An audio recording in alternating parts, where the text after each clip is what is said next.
What is Facebook's Libra? Is it the next Bitcoin? Should I invest in it? When is it coming out? And who controls it? Well, stick around. In this episode of Crypto Whiteboard Tuesday, we'll answer these questions and more.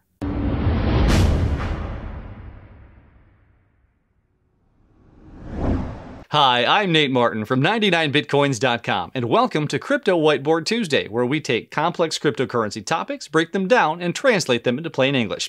Before we begin, don't forget to subscribe to the channel and click the bell so you'll immediately get notified when a new video comes out. Today's topic is Facebook's cryptocurrency known as Libra.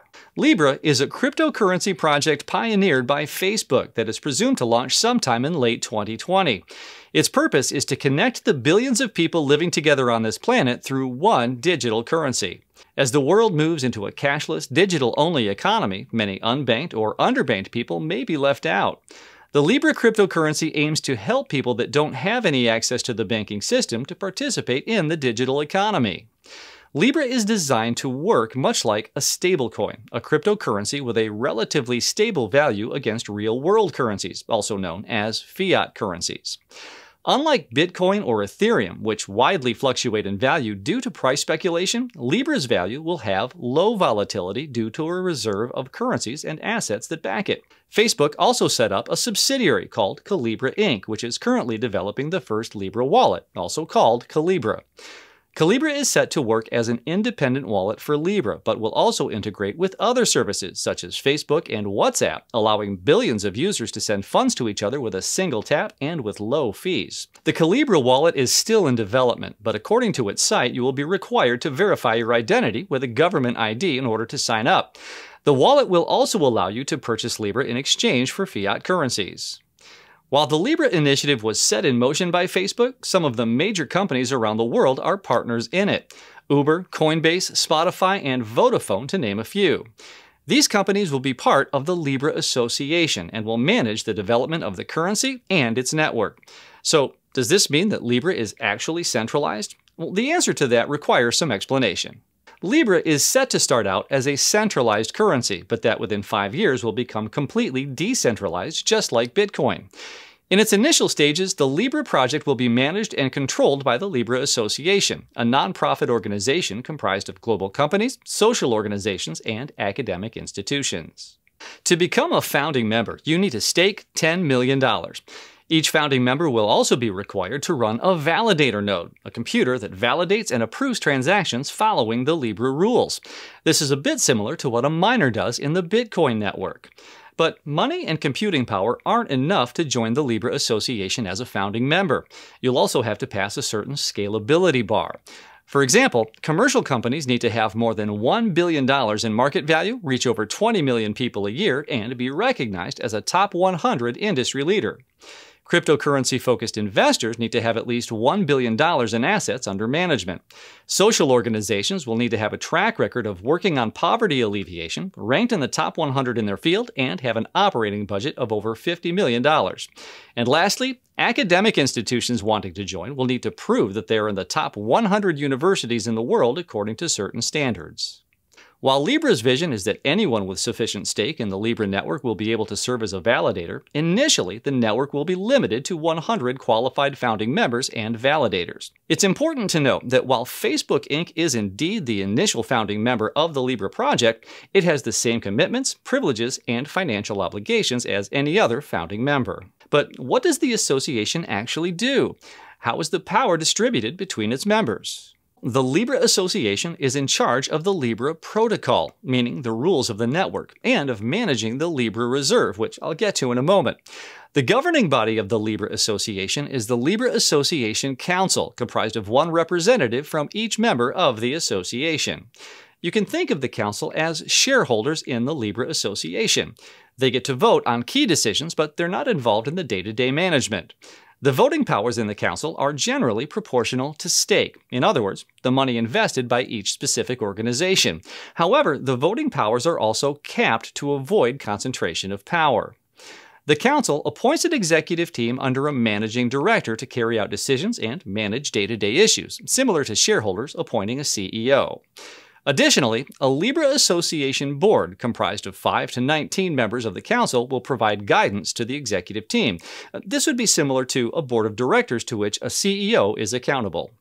And finally, we have the Social Impact Advisory Board, led by nonprofit organizations and academic institutions.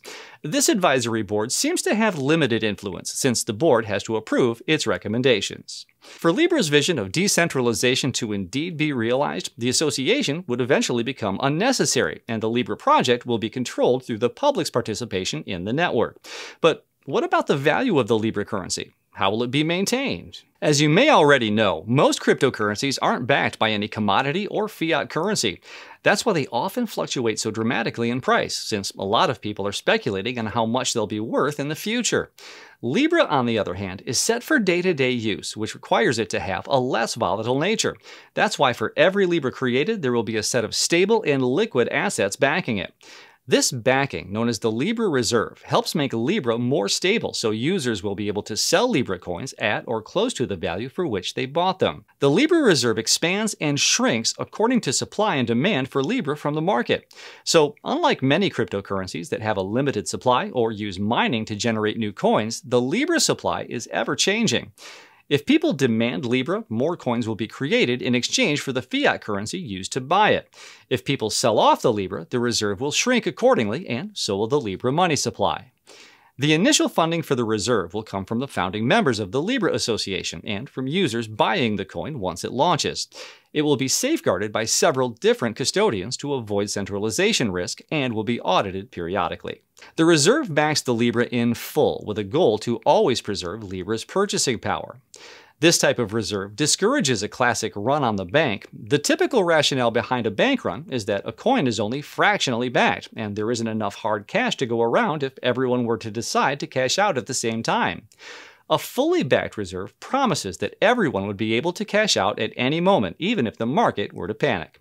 You may be wondering, what do the founding members get in return for their initial investment, which creates the reserve? The answer is the Libra Investment Token. The reserve funds I mentioned earlier will be invested in low volatility, highly liquid assets like bank deposits and government bonds with low default probability and low inflation expectations. The yield from the reserve will be used to support the operating expenses of the Libra Association, but will also be distributed to the holders of the Libra Investment Token.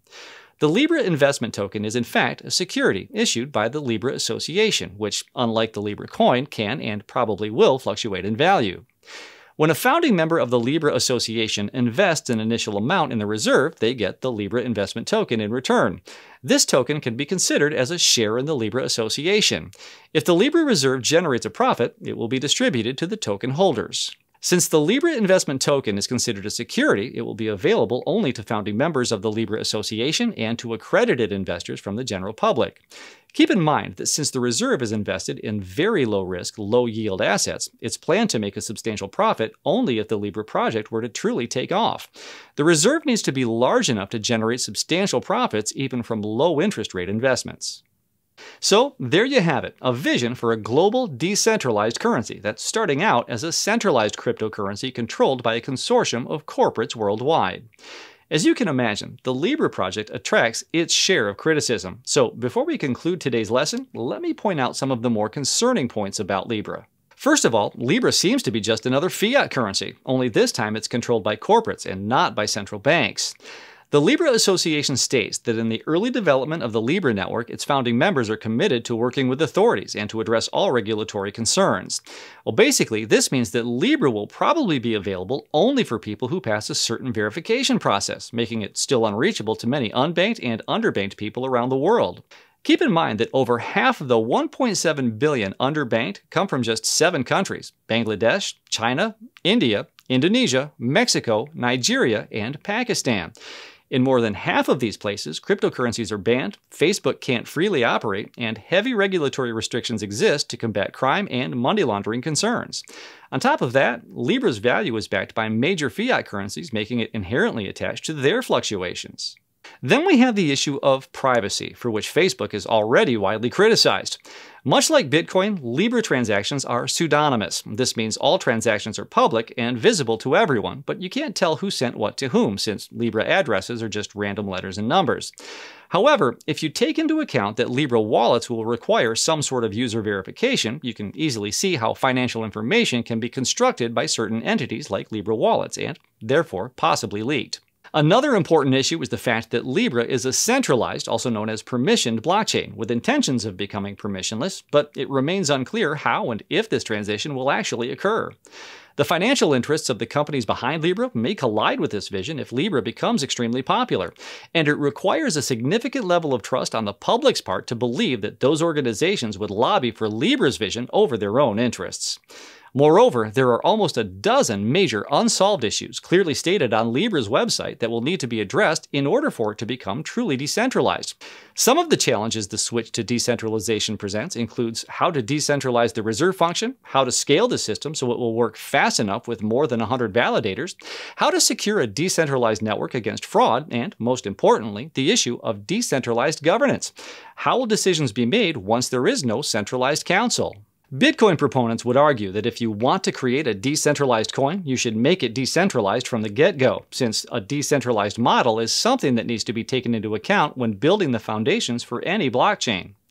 One theory suggests that when building a blockchain, you're ideally looking for three main elements. 1. Decentralization, meaning anyone can participate and it's free for all.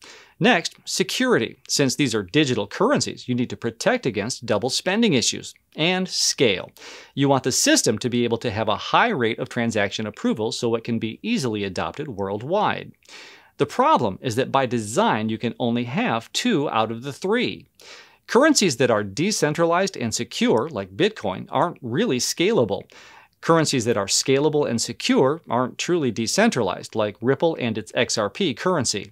And currencies that are decentralized and scalable are inherently insecure, since it takes time for the data to travel between all participants in a large system, and bad actors can take advantage of this lag in information. In Libra's case, while it starts out as secure and scalable, there's no clear understanding of how it will become decentralized as well.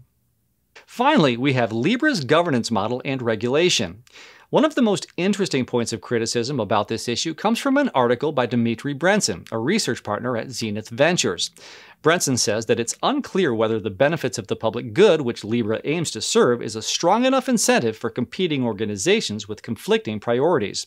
For example, what happens if Calibra, the Libra wallet developer, wants to launch in the same market as Celo, a platform for stable, secure digital payments? Celo is a portfolio company of Andreessen Horowitz and Coinbase, which are part of the Libra Council. Or what happens if Vodafone, another founding member of the Libra Council, wants to launch a Calibra competitor similar to M-Pesa, a mobile phone-based money transfer system? Brenson puts it this way, quote, "With only 28 to 100 council members, politics should be expected. After all, there will be individuals from organizations who know how to play that game." His final point really hits the mark. What is the incentive for companies to participate, and will it be strong enough to stand up against regulators and governments when push comes to shove? While Libra intends to create a network that operates across any country, it's actually creating a network that will have to comply with every country's regulatory regime. Several regulators from countries around the world, like France and Germany, have already lashed out against Libra.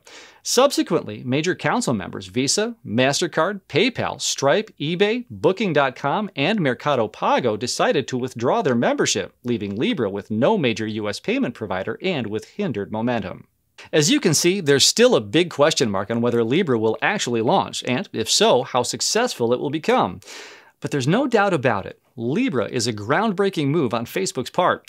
It shows we're entering the new world where not only governments can create money, but also corporates. A lot of crypto anarchists believe that the world is already run by a corporatocracy, companies that dictate national interests through lobbying, and this is just another step toward increasing the corporate hold over governments. No matter how the Libra project pans out, it's a statement that cryptocurrencies are the future of the global economy.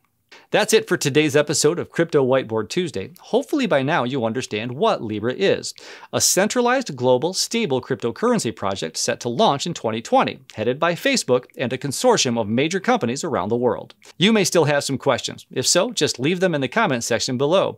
And if you're watching this video on YouTube and enjoy what you've seen, don't forget to hit the like button. Then make sure to subscribe to the channel and click that bell so you'll be notified as soon as we post new episodes.